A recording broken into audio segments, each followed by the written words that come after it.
Около 7 часов 10 минут по местному времени сотрудники Государственной службы охраны, охраняющие территорию абхазского телевидения, после подрыва обнаружили тело мужчины недалеко от ограды со стороны запасного входа. Неизвестный подорвался на территории абхазского телевидения, приведя в действие бомбу с поражающими элементами. Незамедлительно на место происшествия выехали руководители МВД, службы госбезопасности и Генеральной прокуратуры. Подорвался человек, мужчина лет 35-40. Визуальный осмотр, уже больше часа работают специалисты, уже видно, что это террорист, который имел при себе бомбу, начиненную поражающими элементами. И то осмотр, что мы сейчас специалисты проводят, видно, что он был не один. Он был не один. Я, воспользуясь моментом, хочу обратиться к нашему населению, особенно к жителям города Сухум, быть очень бдительным.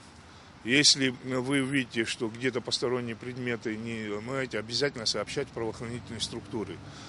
Я обращаюсь к нашим учебным заведениям, там, где очень большое скопление людей, университеты, институты наши. Везде надо быть очень бдительным. Рынок.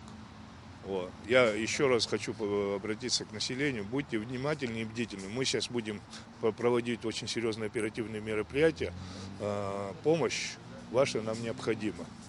Не надо сеять панику, но быть внимательным необходимо нам всем.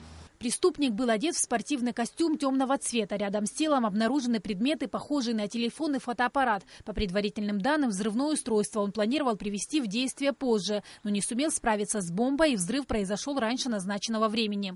Рабочий день для большинства сотрудников телерадиокомпании начинается с 8 утра.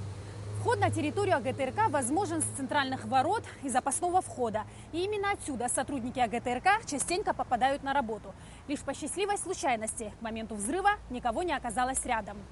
Тело неизвестного мужчины было обнаружено здесь, рядом с тропинкой, которая ведет к зданию телевидения. Он сел именно на эту лавочку, по всей видимости, чтобы настроить взрывное устройство. Здесь оно и сработало. В настоящее время правоохранительные органы рассматривают несколько версий произошедшего. По факту взрыва на территории АГТРК прокуратурой города Сухум возбуждено уголовное дело по 2 статьям Уголовного кодекса Республики Абхазия: 198 терроризм и 217 незаконное хранение, перевозка и ношение взрывных устройств. Сима Аргуна, Самургош, Бабислан Джинджолия, Абхазское телевидение.